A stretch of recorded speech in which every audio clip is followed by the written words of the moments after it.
Buenísimas, buenísimas, buenísimas mañanitas soleadas, deliciosas. Algo frías, pero es que está muy temprano. Mi Cristo interior, saluda y bendice a tu Cristo interior, tú que vas a conectarte hoy, mañana, cualquier día.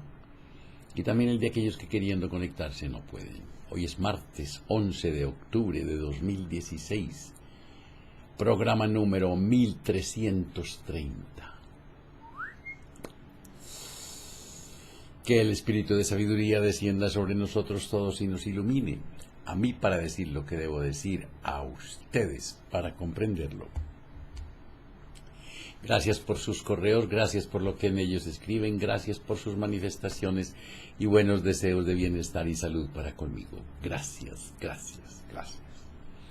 Estamos leyendo el libro básico del esoterismo, la enseñanza primigenia. Ya conocimos lo que pensaba el conde de San Germán, conocimos también Metafísica 4 en 1. El básico, el original se llama el Kybalión. Ayer hicimos dos principios, mentalismo y correspondencia, y hoy vamos a hablar del principio de vibración. Nada está inmóvil, todo se mueve, todo vibra. Ese es el principio.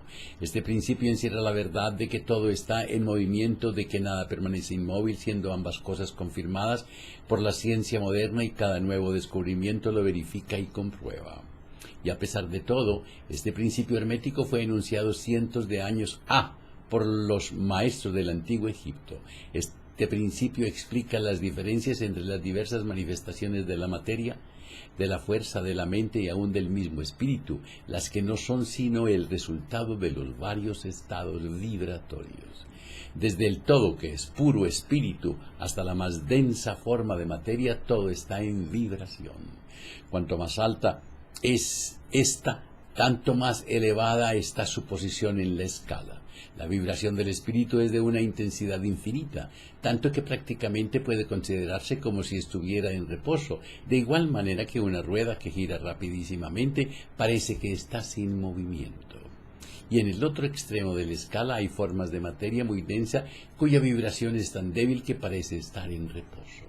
Entre ambos polos hay millones de grados de intensidad vibratoria. Desde el corpúsculo y el electrón, desde el átomo y la molécula hasta el astro y los universos, todo está en vibración. Y esto es igualmente cierto en lo que respecta a los estados o planos de la energía o fuerza, la que no es más que un determinado estado vibratorio. Y a los planos mentales y espirituales, una perfecta comprensión de este principio habilita al estudiante hermético a controlar sus propias vibraciones mentales, así como las de los demás. Los maestros también emplean este principio para conquistar los fenómenos naturales. El que comprende el principio vibratorio ha alcanzado el centro del poder, ha dicho uno de los más antiguos escritores. Principio de polaridad. Todo es doble, todo tiene dos polos, todo es su par de opuestos. Los semejantes y los antagónicos son lo mismo, los opuestos son idénticos en naturaleza pero diferentes en grado. Los extremos se tocan, todas las verdades son semiverdades, todas las paradojas pueden reconciliarse. Este principio encierra la verdad de que todo es dual, todo tiene dos polos, todo es su par de opuestos, afirmaciones que son de otros tantos axiomas herméticos. Explica y dilucida las antiguas paradojas que han dejado perplejos a tantísimos investigadores y que literalmente decían: la tesis y la antítesis son idénticas en naturaleza, difiriendo solo en grado. Los opuestos son idénticos en realidad, diferenciándose en su gradación. Los pares de opuestos pueden conciliarse, los extremos se tocan, y todo es y no es al mismo tiempo. Toda verdad no es sino media verdad, toda verdad es medio falsa. Este principio explica en cada cosa hay dos polos, dos aspectos, y que los opuestos no son en realidad sino los dos extremos de la misma cosa, consistiendo la diferencia simplemente en diversos grados de ambos. El calor y el frío, aunque opuestos, son realmente la misma cosa, consistiendo la diferencia simplemente en diversos grados de aquella. Mirad un termómetro y tratad de averiguar dónde empieza el calor y dónde termina el frío. No hay nada que sea calor absoluto en realidad, indicando simplemente ambos términos frío y calor, diversos grados de la misma cosa, y que ésta se manifiesta en esos opuestos no es más que los polos de eso que se llama calor, o sea, la manifestación del principio de polaridad que nos ocupa. El mismo principio se manifiesta en la luz y en la oscuridad, las que se resumen no solo sino la misma cosa, siendo ocasionada la diferencia por la diversidad de grado entre los dos polos del fenómeno. ¿Dónde termina la oscuridad? ¿Dónde empieza la luz? ¿Cuál es la diferencia entre grande y pequeño? ¿Cuál entre duro y blando? ¿Cuál entre blanco y negro?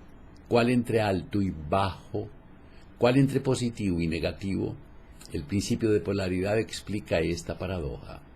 El mismo principio opera de idéntica manera en el plano mental. Tomemos, por ejemplo, el amor y el odio, dos estados mentales completamente distintos aparentemente, y notaremos que hay muchos grados entre ambos, tantos que las palabras que nosotros usamos para designar agradable y desagradable se esfuman una en la otra hasta tal punto que muchas veces somos incapaces de afirmar si una cosa nos causa placer o disgusto.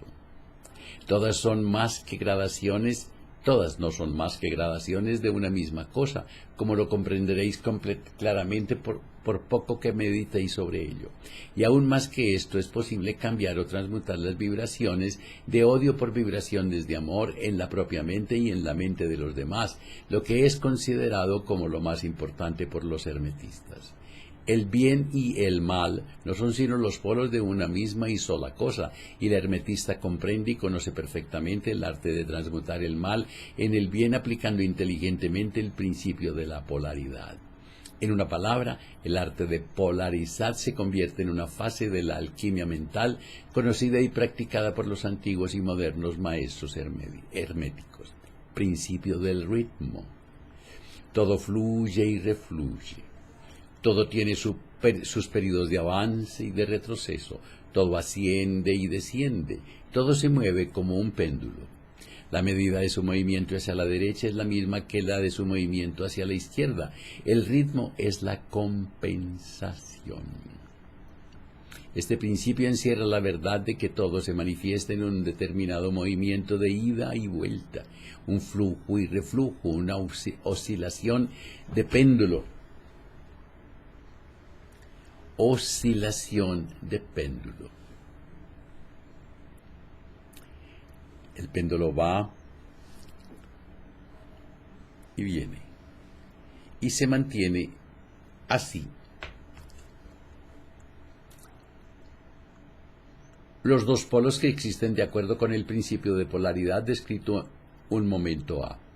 Hay siempre una acción y una reacción, un avance y un retroceso, un ascenso y un descenso. Y esta ley rige para todo, soles, mundos, animales, mente, energía, materia. Esta ley lo mismo se manifiesta en la creación como en la destrucción de los mundos, en el progreso como en la decadencia de las naciones, en la vida, en las cosas todas, y finalmente en los estados mentales del hombre, y es con referencia a esto último que creen los hermetistas que este principio es el más importante, el principio de causa y efecto. Toda causa tiene su efecto, todo efecto tiene su causa, todo sucede de acuerdo con la ley. El azar no es más que el nombre que se le da a una ley no conocida. Hay muchos planos de causalidad, pero nada escapa a la ley. Este principio encierra la verdad de que todo efecto tiene su causa y toda causa su efecto. Afirma que nada ocurre casualmente y que todo sucede conforme a la ley. La suerte es una palabra vana, y si bien existen muchos planos de causas y efectos dominando los superiores a los inferiores, aún así ninguno escapa totalmente a la ley. Los hermetistas conocen los medios y los métodos por los cuales se puede ascender más allá del plano ordinario de causas y efectos hasta cierto grado, y alcanzando mentalmente el plano superior se convierten en causas en vez de efectos. Las muchedumbres se dejan llevar arrastradas por el medio ambiente que las envuelve o los deseos y voluntades de otros. Lo que pasó el 2 de octubre. Se dejaron llevar por la bravuconada de uno. Voy a repetir eso. Las muchedumbres se dejan llevar, arrastradas por el medio ambiente que las envuelve o por los deseos y voluntades de otros, si estos son superiores a las de ellas. Lo que no pasa conmigo, yo no hago una fila de dos. La herencia, las sugestiones y otras múltiples causas externas las empujan como autómatas en el gran escenario de la vida, pero los maestros, habiendo alcanzado el plano superior, dominan sus modalidades, sus caracteres, sus cualidades y poderes, así como el medio ambiente que los rodea, convirtiéndose de esta manera en dirigentes en vez de ser los dirigidos. Ayudan a las masas y a los individuos a divertirse en el juego de la vida, en vez de ser ellos los jugadores y los autómatas movidos por ajenas voluntades. Utilizan el principio en vez de ver sus instrumentos. Los maestros obedecen a la causación de los planos superiores, a aquel en el que se encuentran, pero prestan su colaboración para regular y regir en su propio plano. En lo dicho está condensado un valiosísimo conocimiento hermético, que el que sea capaz de leer entre líneas lo descubre es nuestro deseo. Séptimo, el principio de generación. La generación existe por doquier, todo tiene sus principios masculino y femenino. La generación se manifiesta en todos los planos. Este principio encierra la verdad de que la generación se manifiesta en todo, estando siempre en acción los principios masculino y femenino. Esto es verdad no solamente en el plano físico, sino también en el mental y en el espiritual. En el mundo físico este principio se manifiesta como sexo y en los planos superiores toma formas más elevadas, pero el principio subsiste siempre el mismo. Ninguna creación física, mental o espiritual es posible sin este principio. La comprensión del mismo ilumina muchos de los problemas que tanto han confundido la mente de los hombres. Este principio creador obra siempre en el sentido de generar, regenerar y crear. Cada ser contiene en sí mismo los dos elementos de este principio.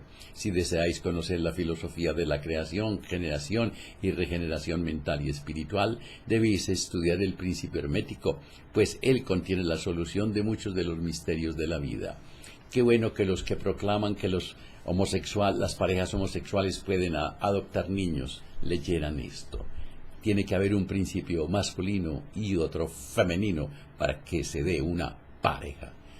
Tales teorías y prácticas no son más que la resurrección de las antiguas doctrinas fálicas, que sólo pueden producir la ruina de la mente, del alma y del cuerpo, y la filosofía hermética siempre ha alzado su verbo de protesta contra esas licencias y perversiones de los principios naturales. Si lo que deseáis son tales enseñanzas, debéis irlas a buscar a otra parte. El hermetismo nada contiene sobre ellas. Para el puro, todas las cosas son puras. Para el ruin, todas son ruines. ¿Qué opinan? En tan corto espacio, en tan corto tiempo, tanta sabiduría. Cuando te abrazas, cuando te quieres, cuando te amas, la vida te abraza, la vida te quiere, la vida te ama. Mañana miércoles, capítulo 3, el Kybalión. Que la prosperidad, la armonía, la salud, la sabiduría y el amor sean con ustedes y sus familias, conmigo y mi familia. Si hoy tienes un momento de rabia, de desilusión, de tristeza, de miedo, de celos, de pobreza, de enfermedad, invoca al Espíritu de sabiduría, pídele que descienda sobre ti y te ilumine. Y si algo sientes en tu corazón contra alguien, perdónalo, ámalo, agradece, olvida. Y si lo que encuentras es contigo, perdona, te ama, te agradece y duérmete. Y no se les olvide reír por nada, pero por nada, nada del mundo. Hasta mañana.